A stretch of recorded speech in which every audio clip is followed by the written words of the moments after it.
understand that your subconscious mind is recording. Your subconscious mind is taking account for how you speak to yourself and your actions, how well you follow through, and how you speak to yourself about everything going on in your life. That's when you'll realize that self-sabotage stems from you. The smallest follow-through makes it possible for you to handle and operate from the biggest mindset. The biggest vision comes from the small. That this next win is yours. There's no way you're going to fail if you haven't failed in 16 years in all the smallest ways. You guys want these big wins? You want these grand slams, these home runs. But the base hits, those daily W's, are what will rewrite the story that you tell yourself about yourself. Long story short, sorry if I started you. Sorry. If you let yourself down, if you know you're dropping the ball, not giving your all, guess what? Your people feel like you're letting them down too. There is no lie in this. Don't make them compromise their integrity. Just tell them soft ass that you're pulling it off in the areas where you're actually just selling out for your own selfish pleasures. You know what? Just get up, let's get it. People are telling a flawed version of their own story. Most people, if I talk to them, I can tell their story better to them than they can tell the story. They just pick out all the negative shit. That's what society makes you do. We're so comfortable that you have 98 things going for you, and you magnify the one fucking thing. Impressive. Mindset's opposite. You have 99 fucking problems, and you have one thing going for me. A simple fact you read. That's it. So the mindset is completely shifted the opposite. Motherfuckers who get 99 positive comments from us people, and then one comment of shit talking will ruin their day. You people have a problem magnifying the negative. They need to learn to see that as a flawed mindset. Your self-talk in that moment is who you are. So when you condition yourself to say yes, for what? When shit gets difficult, opposed to, I can't do this. I don't feel like it. That's the difference between someone who's going to win and someone who's going to fuck out. When I have less, I tell myself I owe more. So when I go in 2 hours of sleep and an hour of sleep or less, and I'm going to go swap, I purposely tell myself I'm going to move the weight faster, more efficient, and I'm doing more reps than last time I worked out. Even if I had more sleep last time and less this time, you guys would give yourself a way out. And so, I didn't have enough sleep, I can't perform as good. I'm like, I didn't get enough sleep, I don't give a and I'm going to perform better because that's who the fuck I am. If you really understood that the way you speak to yourself is everything, you elevate past everything that you could ever imagine. That self-talk and those actions during times of adversity is everything. That's how you shape who the fuck you are. So the adversity is going to get up and I have to squat. The self-talk is, look, things that can stop me with something that simple. That much of fucking see shit stop someone or hitting some Navy SEAL who's stuck on a post overlooking a target in a different country. So, I didn't see that. I'm not going to be able to hit the target. He's like, I have one job to do. I need job. And watch how well I get it done, regardless of what the fuck's going on. Most people at my level would never even consider. There's just a job to get done. Now, if you are going to outweigh the handicap you have, put it in your favor mentally. When I get less sleep, I do more, motherfucker. When I don't get my way, I perform better. What the fuck does it matter with you? I need a perfect set of conditions to operate. Fuck no, I don't. I like to operate with less. I like to be handicapped. I like to test myself. I like to see what the fuck I'm made of mentally so that I can outperform everybody on the days that I do get enough rest. You're an offering. Make your life so dope that it's a story that you would fucking read. If you would read your story, and if you have nothing to tell, then get the fuck to work. Because this is what we're doing here. We're leaving behind something for people to live off of. And I know my fucking YouTube videos and these posts I put up on Instagram, they fucking work for me. They work for me on my best day and on my worst day. And that's what I care about. You're in charge. You're in charge. You're in charge of bringing power to your life by placing deep meaning, massive meaning to you on the smallest, most seemingly insignificant events of your day. You bring power to your life because your emotional motivators are your source of untapped potential. So I didn't know this. As I wrote it on my rack at about 4 a.m. in prison, what our life's purpose is to create the individual you admire in every way and give that person to the world. Later I read stuff like Maslow's law of growth needs, and it was self-actualization, building the best you, self-transcendence, forgetting about you, foregoing you, to teach others what you've learned.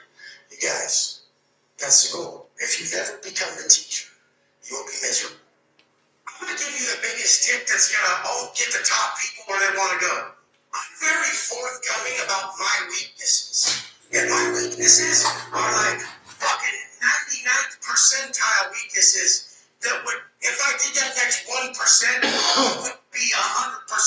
Full, everything done perfect. So, a perfect physique to me is 240, 250, and completely, 7%, 6% body fat. Every muscle predominant as full and popping, like every muscle developed. I am far as fuck from that. But then you have the 1 and 2 year training people, the 1 and 2 year Instagram people who are so delusional and so far from ever even being close to anything, and they don't even see it. Well, a lot of you guys just live like that. The only reason I live like that, really, is because in prison you have one day. Nobody in prison is going to be thinking about the past. Nobody in prison is going to be drifting far in the future. It don't even exist. When you get stretched out, you can't even fathom the future. It's not real. The day I was getting out, it wasn't even real I was getting out. To where they're like, bro, grab your shit, you're going. I'm like, yeah, that's what you talk about. I'll be out there. And I'll see my own view. And I watch them roll the fuck up. And I roll out, even when I'm in the van, it ain't even real. And then even when I'm in my homie's car on the street, it ain't even real. Then when I go to the first gas station, I'm like grabbing a Gatorade, I'm like, that kind of feels real. Then I go to IHOP, I get some fucking, you crave sweets in person. I got them fucking birthday cake pancakes from IHOP. They're like a bunch of fucking food. And I'm like, it kind of feels real. And then I went to In-N-Out, it kind of felt real, but like, it took a while to get real that I was out.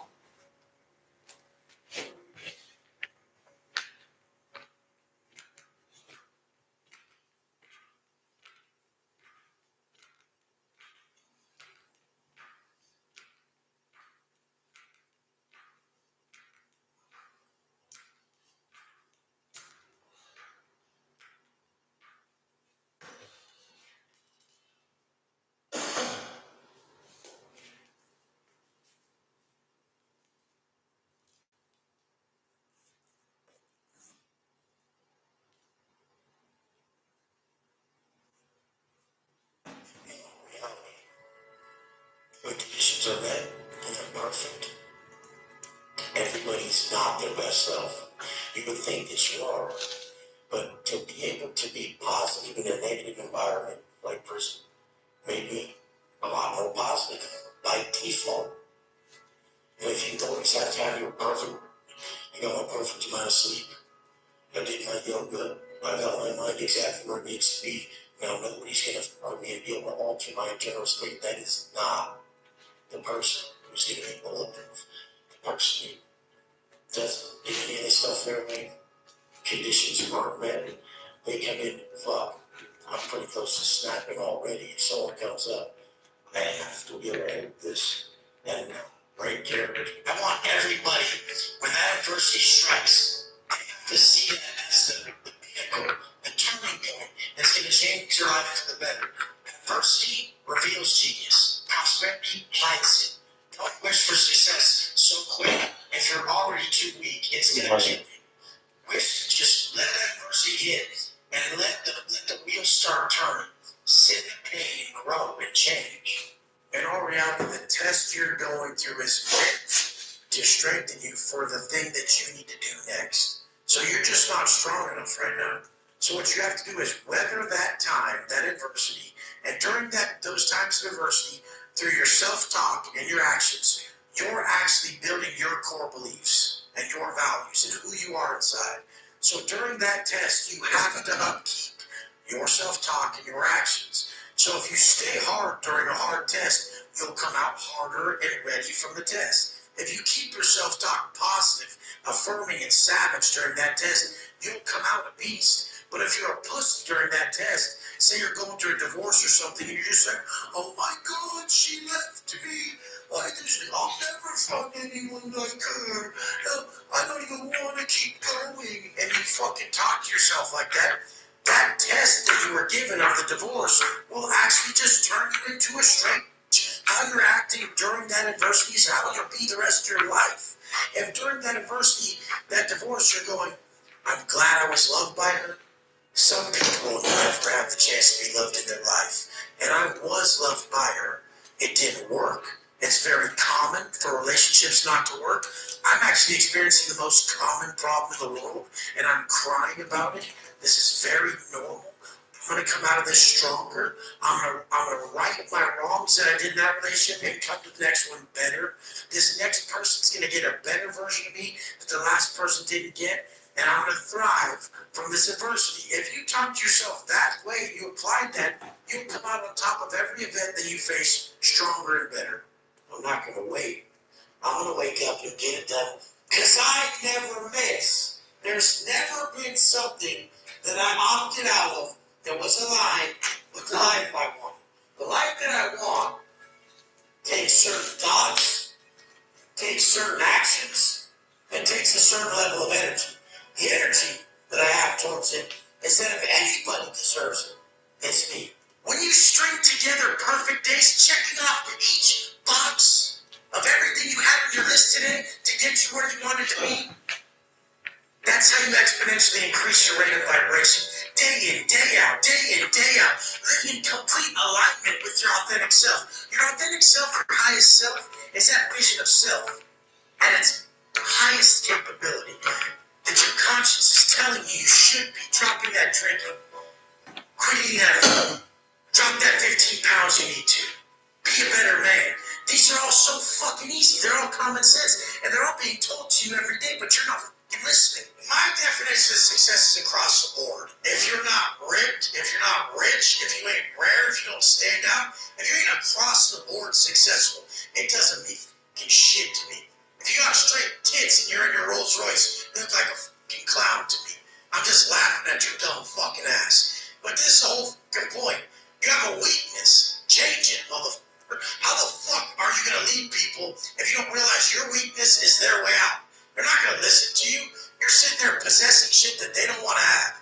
So, I mean, this is what people say, oh, it's not about the money, it's about family, Wes, it's about this, about that. Motherfucker, when you're making money, it's about the money. When it's family, it's about family. When you're at the gym, it's about muscle. Whatever you're doing, it's about that. There's no black and white life. It's the gray area. You have to be good at everything. That's the goal, to really excel in every area.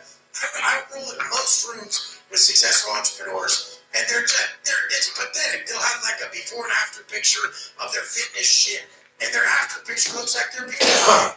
And I'm like, mother, you're not embarrassed of this shit? Like, you have enough money, and that's what you put out. You're that big of a... Like, I just can't get behind anything that's not done at a high level. So, knock the one thing off the board first, then the next thing, then the next thing. Whatever you're choosing to do. If you're a grown man who acts in a certain manner, and then causes himself to come to tears, it makes you need to change that shit. Regret is your guide. Right between the call of your conscience and the guidance of regret is the path you walk in this life. It's very simple to just wake up tomorrow and do the first thing, apply the first thing your conscience calls you to apply.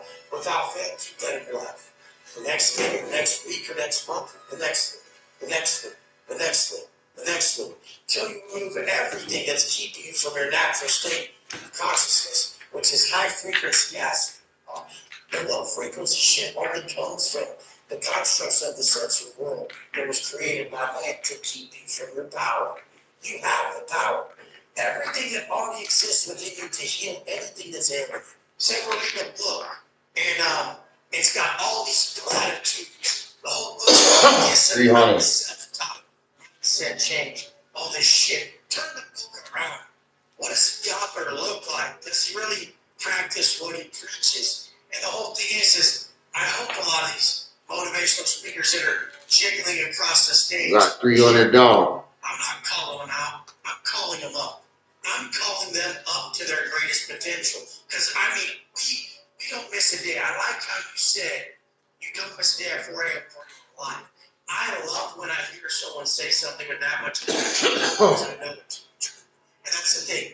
From the day they let me out of prison, I did 10 fucking weeks. The day they let me out of prison, I have not missed a post on Instagram. I have not missed a 2:45 a.m. wake up. I have not missed a workout, a YouTube video. I have missed nothing. People don't understand. When you miss days, then you're forced to work too fast and frantic on these days you come back. You're trying to make up for lost time. When you just flow through your days, you have a structured process. As the years pass, you become one of the best in the area. No matter what area it is, as long as you're coming every day, progressing, and you actually have the ability to understand this area. So, I mean, I hate it. I see them in the gym every day, and they're just not getting the results they want. They don't realize they're habitually constructing a mindset where that shit's fucking okay. Then they can show up every day at work, not get the pay they want. They can show up every day to the gym, not get the results they want. They can show up every day to a relationship they've been in forever and not have the love they want. Josh, it's crazy. That ruins my whole. I can't even understand it, so that I'm now obsessed with pulling people up to their highest potential.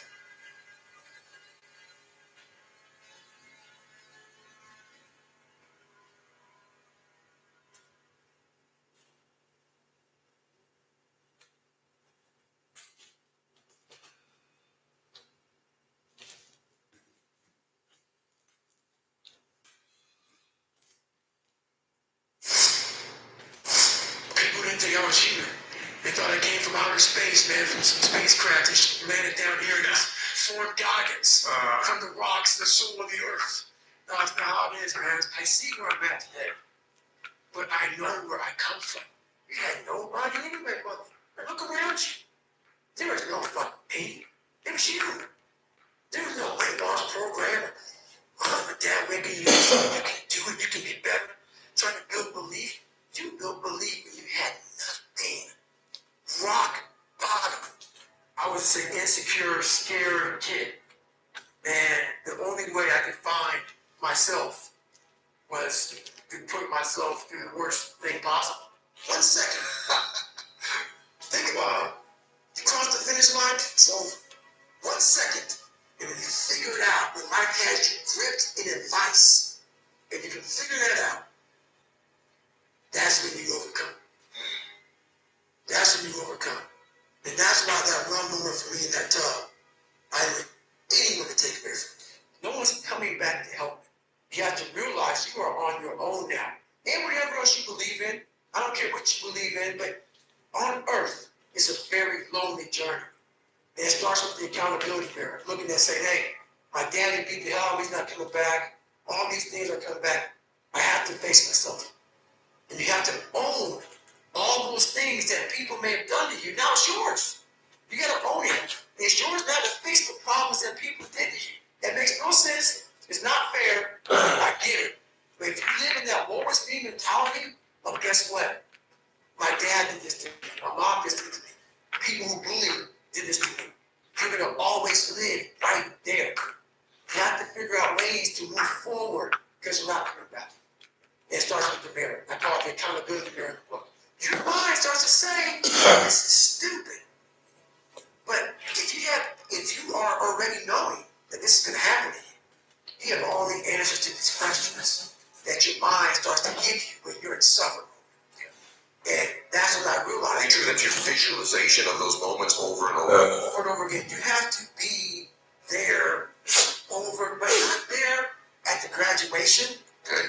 You got to be there in the worst part that you know over and over again. You gotta live that in your mind. The first shit I tried to do was off, done. And after a while, I started learning more and more and more through pain and suffering. I started learning so much about stuff. Before I knew it, man, I built this beautiful car. Like, how did I do that? And I knew how, and I know how to do it because I have all the tools. Through all the failure I went through trying to build this person who's God. If you put yourself in the fire and you come out every day like this, you brush it off, not scared to go back in there again, man, your truth is real.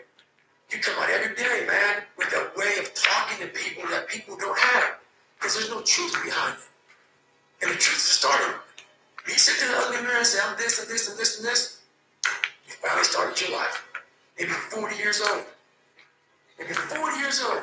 5, 6 kids, wife. And you look at that mirror and you say, I'm this, I'm this, I'm this, I'm this, I'm this. Well, basically, I'm not this, I'm not this, I'm not this, I can't do this, I'm all these insecurities. Your life finally started. And once you figured out, I have the ability not to, your mom or your dad or do a special school. You have the ability to change this. That's what makes it so mad. Once people put this title on me, you're not giving yourself a get out of jail free card and say, oh, he's just crazy, he's special, he's unique, he's this and that. You just save yourself. Not having to do the Not having to do the work. And that's why I want people to hear my story. I'm trying to take away all that bull crap that you put on me. I'm trying to make you suffer up here to know, oh my God, man, you really had a hard way to go. There was nothing special about him. You weren't talented. You weren't gifted. You weren't nothing. He wasn't nothing, and he made it. I want everybody to feel uncomfortable around him. That's it.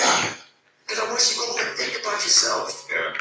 Think about yourself, man, because you're leaving so much on the table for the possibilities of what you can be. One of the most powerful things I think anybody can do, and this, so I used to struggle with self-esteem, and my thing was I focused on being smart, and I just wasn't that smart, and I focused on being right, and I was wrong a lot. And so it created this weird thing in my life where I would constantly try to put myself around people who are less and less intelligent so that I could feel good about myself. And the bad news is it's actually a really good strategy for that. Being around people that were less intelligent than me really did make me feel good. I felt good about myself. But I literally referred to myself at the time as the king of menial jobs because those were the only jobs that I could really shine at. And it wasn't until I realized I can actually change what I build my self-esteem around. And I can start building my self-esteem around, instead of being right or being smart, being a learner and being willing to admit when I'm wrong. And so the thing that I began to build my self-esteem around was being willing and able to stare at my inadequacies, right? What you said, like, I fully understand, like, how this interview is going to be, if you warned me ahead of time, this interview is going to be bifurcating. People are going to love it and some people are going to hate it. But dude, I so believe in the notion of looking at yourself, and if you are pathetic, owning it, right? And saying, because my thing is you can change it, right? Which you've proven in no uncertain terms. But if you don't admit it, you're never going to be on the path to changing it. Exactly. Don't do everything in your life for money. Don't do everything, yes, we need it to survive. There's a great drive and passion behind doing things for the mind and the soul. There's a great drive in that. Every man you talk with such passion. This is a life. This is my life. So that's what I want people to get from all this stuff, man. Like, there's something inside you. The brain is the most powerful thing. The mind is the most powerful thing that we have. It's not your phone. It's not the computer. It's not anything. It's your mind. If you can tap into that, you can come from the daggone roots of hell and become such a great seed, a powerful seed that can grow into some great daggone garden. And people don't get that. It's all up here. The power and the magic is up here. And the only way to see who the baddest motherfucker is to suffer. You can't do it by writing paper. So let's go. Because why? What I found out through my life was I thought of myself as simply. If I found out, and the only message I'm going to get across to people is, once you change one thing, your mindset, you can attack everything. I have the ability to see the end before the beginning even begins. That's what woke me up every fucking morning was I would put myself through this much pain and suffering for a few seconds. That's all it is. A few seconds of joy. It's so worth it, man. I said, people don't get, so I'm able to put myself at the finish line. You know, I have no finish line. But at the finish line of an event, before you start the motherfucker, they say, how are you going to feel at the end of this?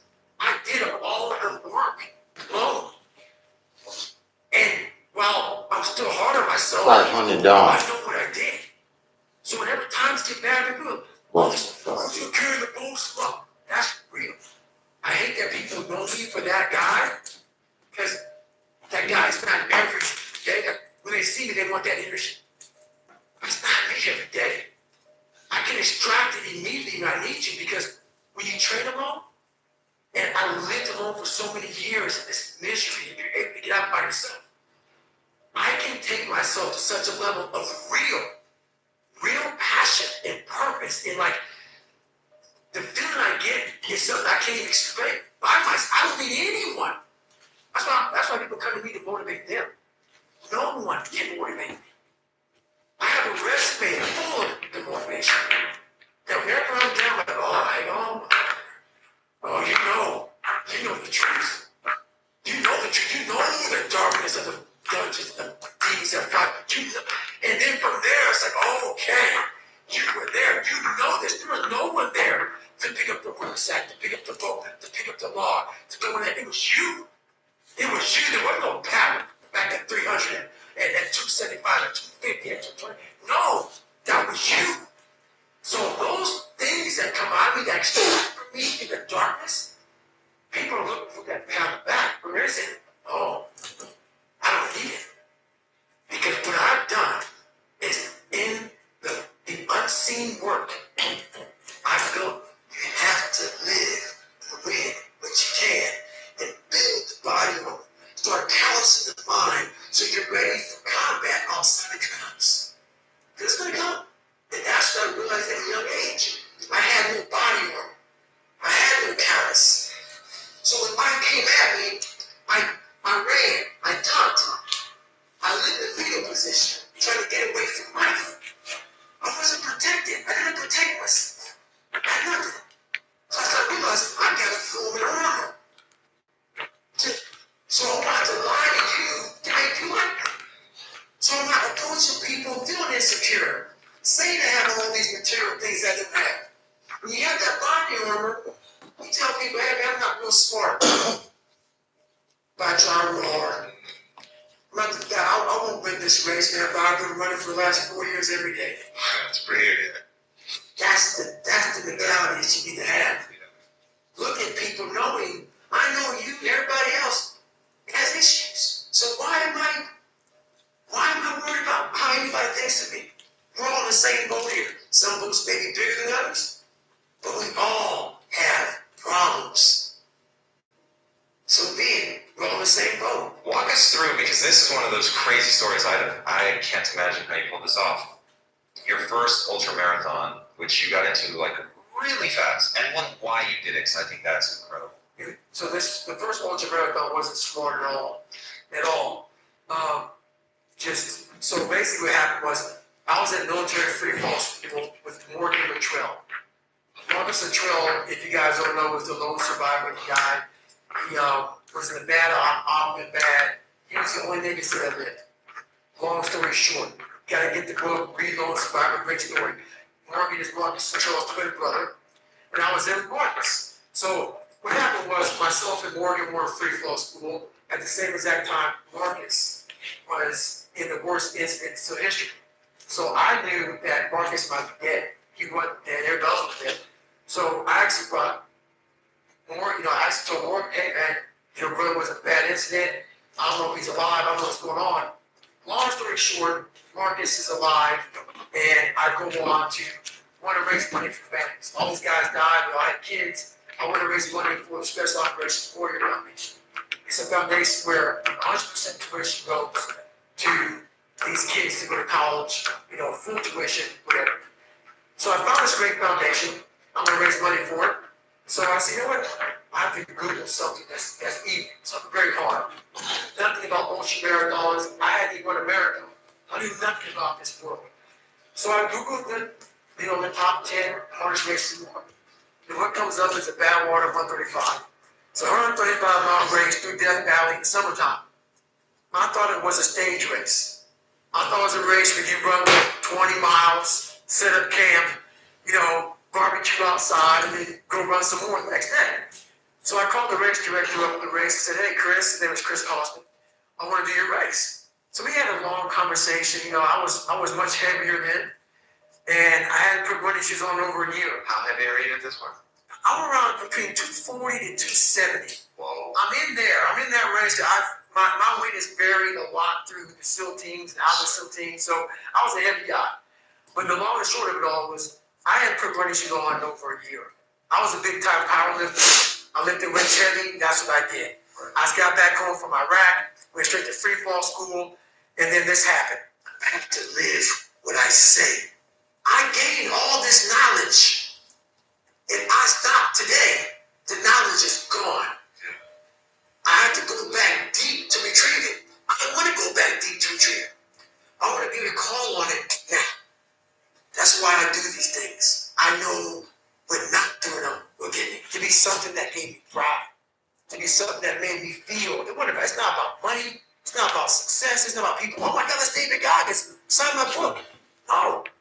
When I started this journey out years ago, it's about I just want to learn to read. So now I'm at a place now where I see the possibilities of human potential. What are we capable of? Is the conversation now. The conversation now is how can I now talk to people in a way they can understand the message that I have for so many people. For so many people. So that's the new conversation now is that you are constantly evolving. You never stay, you're getting better, you're getting worse, you're not staying the same. So for me, I have to constantly be getting better. I have to constantly be evolving my message. So I'm constantly thinking in the quietness of my mind. That's the key point too.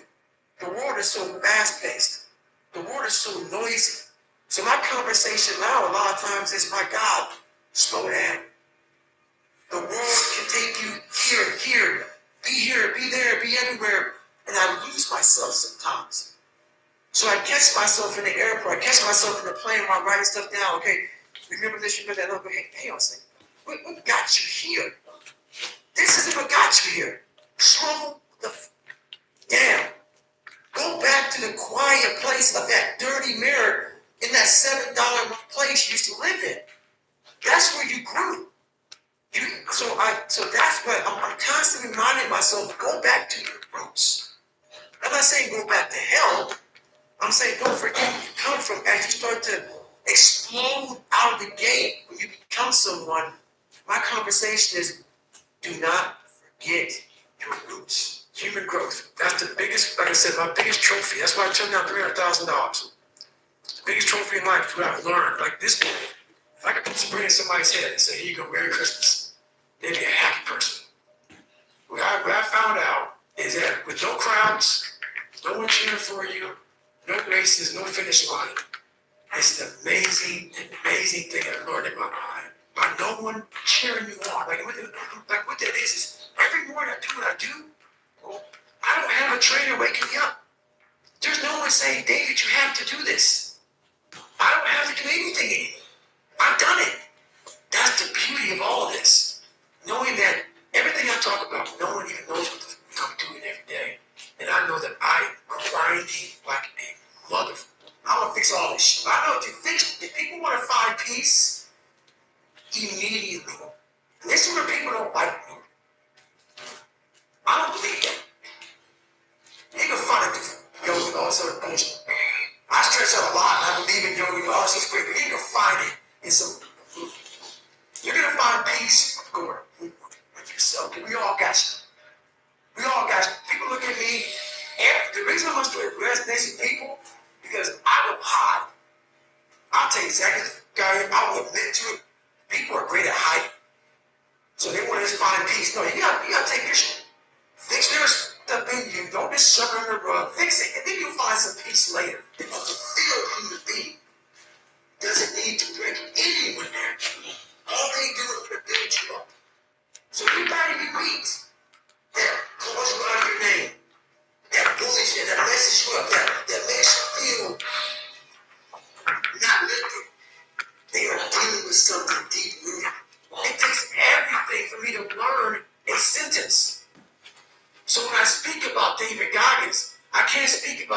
God is made that. Second one. Cool. Because when I wake up, I know the journey that it takes me to find my greatness. And it's hard. Nothing is easy. Nothing is like, oh, I wake up and I just do this or I do that. And just, no, I watch people every day go through life and it's so easy. For me to be where I'm at today, it takes every bit of me. So when I speak about it, and as I get going here, you'll start seeing me, the tempo will rise. The passion will come out. Because I'm back there. I'm doing what I do every day to become a human being. And so nothing is easy. Like running is running. It sucks.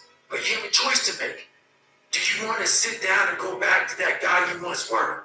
No. So this is what it takes. It takes that misunderstanding of people, and they'll never get it because they never get the honest.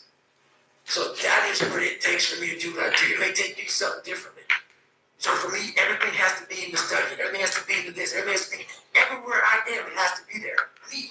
That's where I am. So I called Chris Carlson up on a Wednesday. He says, look, man, the only way you can qualify for my race is to run 100 miles at one time in 24 hours or less. There happened to be a race that Saturday, so 4 days later. And he said, if you qualify by running 100 miles or less in 24 hours, I will consider you my race. I'm going to cut to the chase. I signed up for this race. It's called the San Diego One Day, where you're going to run a 1 mile track for 24 hours to see how many miles you can get. My goal was 100 miles. So I got to mile 70, and I cleared 70 miles in like 12, 13 hours pretty quickly. But I was done. My feet were broken. I was stress fractures, shin splits, muscles were tearing. I was in bad shape. I was eating Ritz crackers and drinking hot drinks. That's all I had. No water, didn't know what the hell I was doing out there. Had on some tube socks. It was just ridiculous. It was a clown show. So I sat down at mile 70. At this time, I was married. And I looked at my wife and I was like, I'm messed up bad. So I literally started to turn white.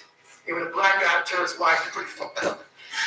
So here I am. I'm all up in this chair.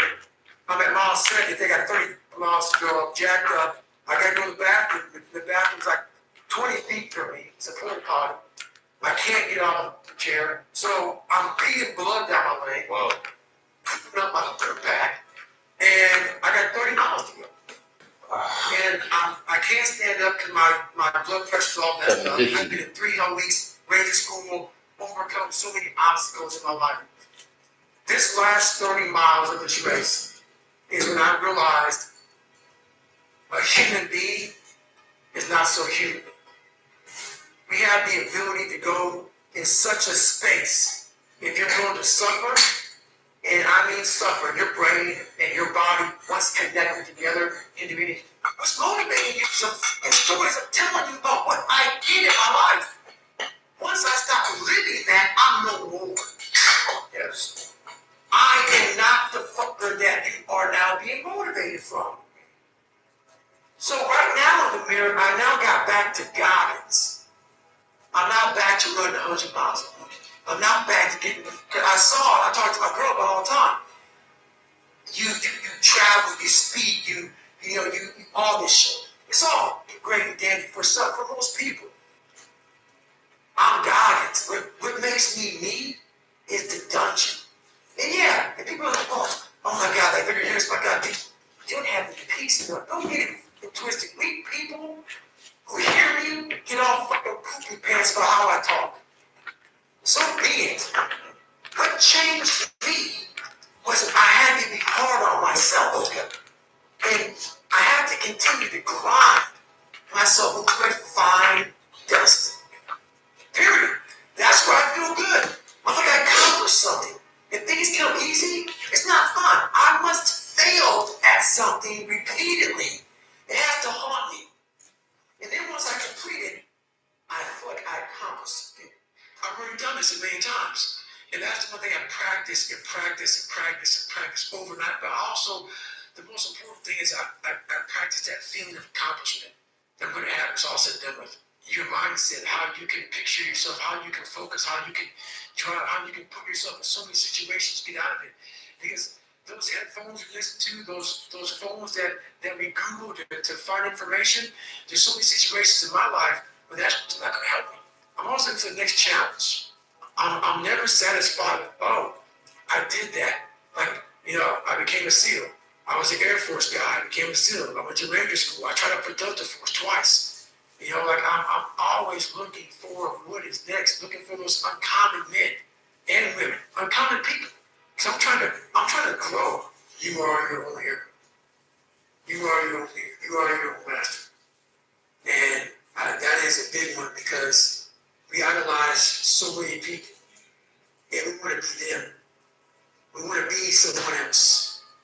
And in doing that, you lose all the potential of who you are. You mimic. You be them. You are them. You become them. And you lose you. And we looked up to so many people in this world who let us down. We're humans. I'm going to let you down. You're going to let somebody down. When you put on a pedestal, you don't lose time when that person comes up and lets you down. You must hold yourself accountable and be your hero. 800. That's what that does. 42 minutes.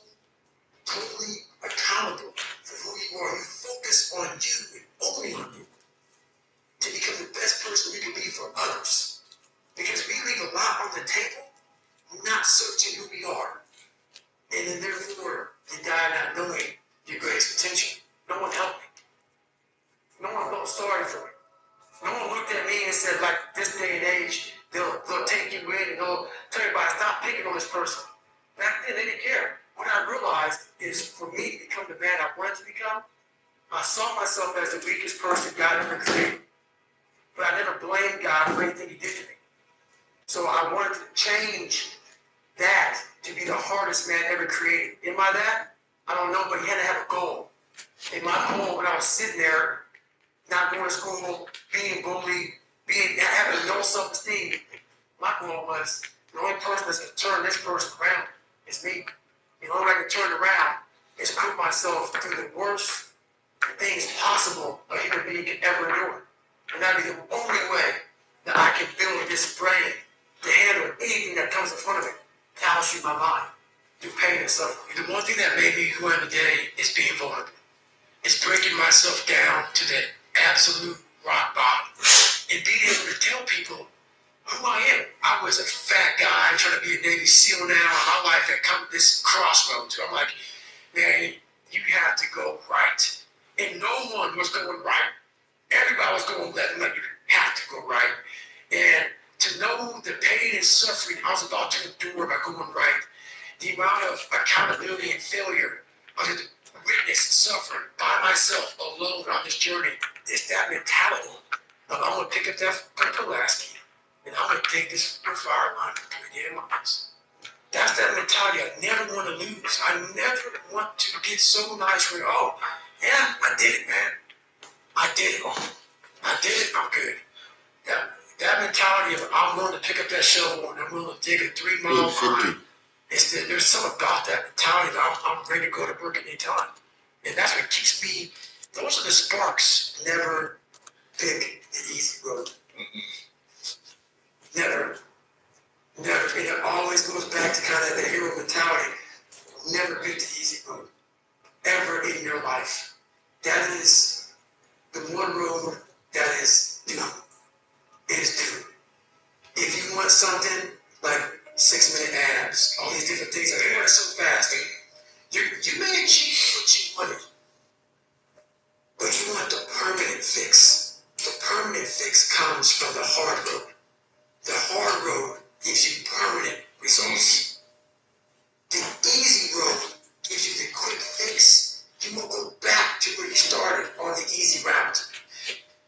That hard route is so permanent that it ends up callousing you everywhere. Everywhere. Keep a six-pack forever. Keep it. Because you know the work that goes into it. I don't want to sit out and say, oh, there's an A. We're good. So it's good. No, I want to turn it in anytime and say you failed. You failed. I said, okay, roger that. And sit there and analyze what I'm doing wrong. Go to these places that people don't go to anymore because all this social media, everything's computerized. I want to go to that dark place in my mind this done. And I said, I might quit, but not yet. I go, so what's like? So I said I might quit because when you're not going to quit something, you got 30 miles to go. Your mind's fast. Like I'm done. Like 30 miles is a long way to go. Just fresh. I reckon I'm 70. I'm the worst of my life. I'm like, okay, so I'm giving my mind some space. Because if you don't give it space, it's just going to freak out. When you get to where you want to go in life, you finally get there. You finally reach that point.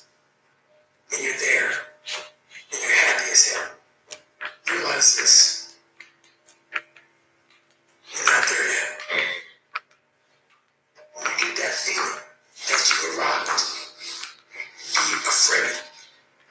Right? Be truly afraid. Because now you start to do this. Slowly down. Smooth up. And you're getting better or you're getting worse. You're not staying the same. 900.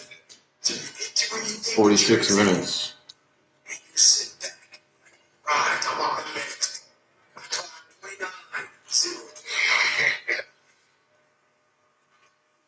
The best thing to do is fall back down in bed, not as fast as you can. And start climbing. Find the next climb. Find the next climb. I need you to guide my future. I know what's good for me and what's bad. And for me, it took every bit of focus I could. I know social media, that's why people love to go on there. Because they want to show you the good side of life. I'm not teaching good side of life.